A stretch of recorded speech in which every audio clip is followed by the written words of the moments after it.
एक बार फिर से बहुत बहुत स्वागत है आप लोगों का वीएन इंस्टीट्यूट चैनल में। आज हम ओपन बेल्ट ड्राइव और क्रॉस बेल्ट ड्राइव में डिफरेंस पढ़ाएंगे आपको। Open belt drive and cross belt drive में क्या डिफरेंस होता है, मीन्स खुला पट्टा चालन तथा तिरछा पट्टा चालन में अंतर। ये हमने ऐसे बना लिया है टेबल। एक तरफ ओपन बेल्ट ड्राइव है मीन्स खुला पट्टा चालन, दूसरी तरफ क्रॉस बेल्ट ड्राइव मीन्स तिरछा पट्टा चालन या इसको उभयमुखी पट्टा चालन भी कहते हैं। ये ओपन बेल्ट ड्राइव का हमने फिगर बना दिया है और दूसरे में क्रॉस बेल्ट ड्राइव का फिगर बना दिया है ताकि आप डिफरेंस अच्छे से समझ सकें। पहला डिफरेंस है कि दोनों पुलिस या दोनों पुलियां एक ही डायरेक्शन में घूमती हैं। ये ओपन बेल्ट ड्राइव में है। दोनों पुली एक ही डायरेक्शन में घूमने का मतलब है एक क्लॉकवाइज डायरेक्शन में अगर घूम रहा है तो दूसरा भी क्लॉकवाइज डायरेक्शन में ही घूमेगा। इस तरह से पट्टा इस पे लिपटा रहता है। लेकिन क्रॉस बेल्ट ड्राइव में क्या होता है कि दोनों पुलिस विपरीत दिशा में घूमती हैं या अपोजिट डायरेक्शन में घूमती हैं। अब इसमें पट्टा क्रॉस की तरह लिपटा रहता है इस तरह से। देखिए यहाँ पे बना हुआ है एक क्लॉकवाइज डायरेक्शन में अगर ड्राइवर पुली चल रहा है तो ड्रिवन पुली एंटी क्लॉकवाइज डायरेक्शन में यहाँ पे घूमता है। क्लॉकवाइज डायरेक्शन में घूम रहा है तो ड्रिवन पुली एंटी क्लॉकवाइज डायरेक्शन में घूम रहा है। सेकेंड है दोनों पुलिस पर एंगल ऑफ लैप मीन्स छादन कोण अलग अलग हो सकते हैं। ओपन बेल्ट ड्राइव में दोनों पुलिस पर एंगल ऑफ लैप या छादन कोण अलग अलग हो सकते हैं। अभी छादन कोण क्या होता है? पट्टा पुली पे जितने डिस्टेंस पे लिपटा रहता है, जैसे यहां से लेके यहां तक लिपटा है तो वो डिस्टेंस पुली के सेंटर से जो एंगल बनाता है वो एंगल ऑफ लैप होता है। मीन्स ये जो है θ1 मान सकते हैं एंगल ऑफ लैप है। और ड्रिवन पुली के लिए अगर इसको हम θ2 मान लें, पट्टा जितने डिस्टेंस पे पुली लिपटा रहता है वो सेंटर से θ2 एंगल ड्रिवन पुली के लिए बना रहा है तो ये भी एंगल ऑफ लैप है। अब यहाँ पे θ1 θ2 से क्या है? बड़ा है इसीलिए वो कह रहा है कि दोनों पुलिस पर एंगल ऑफ लैप डिफरेंट हो सकते हैं, भिन्न हो सकते हैं। भाई अलग है तभी तो एक बड़ा है दूसरा छोटा है। इसमें है क्रॉस बेल्ट ड्राइव में कि पुलिस पर छादन कोण समान होते हैं, मीन्स एंगल ऑफ लैप समान होते हैं। अब ये अगर θ1 है ड्राइवर पुली के लिए क्रॉस बेल्ट ड्राइव में और ये θ2 है ड्रिवन पुली के लिए, तो यहाँ पे क्या होता है?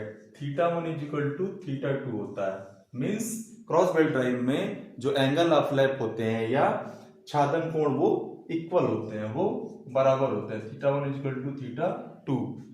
तीसरा है ओपन बेल्ट ड्राइव में कि छादन कोण का मान कम होता है। छादन कोण का मान क्या होता है?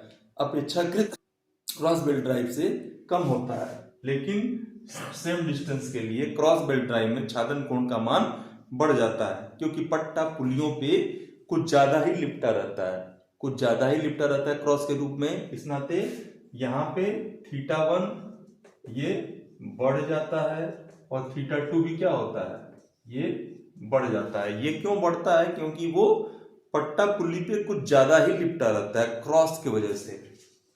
चौथा है ओपन बेल्ट ड्राइव में कम पावर ट्रांसमिट की जा सकती है, कम शक्ति पारेषण हो सकता है।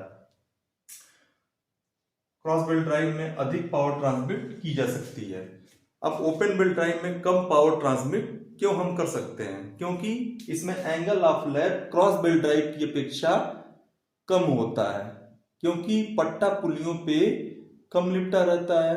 जब भी एंगल ऑफ लैप ज्यादा होगा, ये ध्यान रखिएगा, जब भी एंगल ऑफ लैप ज्यादा होगा तो वहां पे पावर का ट्रांसमिशन ज्यादा होगा और एंगल ऑफ लैप अगर कम होगा तो पावर का ट्रांसमिशन कम होगा। इसमें एंगल ऑफ लैप कम होता है तो कम पावर ट्रांसमिट की जा सकती है और क्रॉस बेल्ट ड्राइव में एंगल ऑफ लैप ज्यादा होता है तो इसमें पावर का ट्रांसमिशन ज्यादा हो सकता है। ओपन बेल्ट ड्राइव में पांचवा है बेल्ट की घिसाई कम होती है। अब जाहिर सी बात है पट्टा पुलियों पे कम लिपटा रहता है क्रॉस बेल्ट ड्राइव के अपेक्षा, तो पट्टों की घिसाई कम होती है, बेल्ट की घिसाई कम होती है।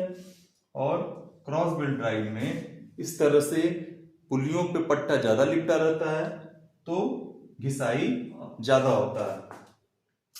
छठा है ओपन बेल्ट ड्राइव में बिजली पुली लगा सकते हैं। अब बिजली पुली क्या होता है? बिजली पुली अब थोड़ा यहाँ पे देखिए, ओपन बेल्ट ड्राइव में अगर कुछ हम ऐसा कर दें कि एंगल ऑफ लैप बढ़ जाए, उसके लिए हम क्या करते हैं कि ये बीच में एक एक्स्ट्रा पुली हम यहाँ पे लगा देते हैं। बीच में हम एक एक्स्ट्रा पुली लगा देते हैं। ओपन बेल्ट ड्राइव में बता रहा हूं मैं। तो ये क्या होगा, ये पट्टा कुछ इस तरह से हो जाएगा, इस तरह से ये पट्टा कुछ इस तरह से हो जाएगा। मीन्स जब ये पट्टा दोनों तरफ से दबेगा, ये बिचली पुली है, क्या है, बिचली पुली। पट्टा जब दबेगा तो मीन्स पट्टा पुलियों पे थोड़ा ज्यादा लिपटेगा। मीन्स अब ऐसे शर्ट के लिपट रहा है तो एंगल ऑफ लैप बढ़ जा रहा है। एंगल ऑफ लैप क्या हो रहा है, ये यहां से बढ़ जा रहा है। तो पावर का ट्रांसमिशन हमको ज्यादा मिलने लगेगा। बिजली पुलियों को लगाने से एंगल ऑफ लैप बढ़ जाता है और पावर का ट्रांसमिशन हमको ज्यादा मिलने लगता है। ओपन बेल्ट ड्राइव की बात कर रहा हूं मैं। ओपन बेल्ट ड्राइव में बिजली पुली या आइडलर पुली हम लगाते हैं। क्यों? क्योंकि पावर का ट्रांसमिशन हमको बढ़ाना रहता है। लेकिन क्रॉस बेल्ट ड्राइव में बिजली पुली या आइडलर पुली हम नहीं लगा सकते हैं। ऐसा क्यों होता है? क्योंकि ये तो ऑलरेडी क्रॉस में है भाई। आप यहाँ पे बिजली पुली कैसे लगाओगे? बिजली पुली यहाँ पे लगा ही नहीं सकते हो ना, क्योंकि ऑलरेडी ये क्रॉस में है। ये बीच में ऐसे बेल्ट दबा हुआ है। ओपन बेल्ट ड्राइव में हम लगा सकते हैं क्योंकि बेल्ट क्रॉस में ना होकर थोड़ी दूरी पे होते हैं, और जब बीच वाली पुली या आइडल पुली को लगाते हैं तो वो ऐसे दब जाते हैं और एंगल ऑफ लैप या छादन कोण का मान वहां पे बढ़ जाता है। तो ये 6 ओपन बेल्ट ड्राइव और क्रॉस बेल्ट ड्राइव में खुले पट्टा चालन और उभयमुखी या तिरछा पट्टे चालन में ये बेसिक डिफरेंस है। मैंने फिगर से आपको समझाने की अच्छी तरह से कोशिश की है। ये भी बहुत इंपॉर्टेंट है, अक्सर एग्जाम में पूछा जाता है, इंटरव्यू में पूछ लिया जाता है। और इसमें जो बीच बीच में टर्म आया है, एंगल ऑफ लैप हो गया या फिर पावर ट्रांसमिशन किसमें ज्यादा होता है, ये सब चीज अक्सर पूछा जाता है। अगर आपको कोई भी डाउट होगा तो कमेंट बॉक्स में पूछ लीजिएगा और अपने मित्रों में भी शेयर करिएगा। ऐसी अन्य वीडियो पाने के लिए चैनल को सब्सक्राइब कर सकते हैं। Thank you very much.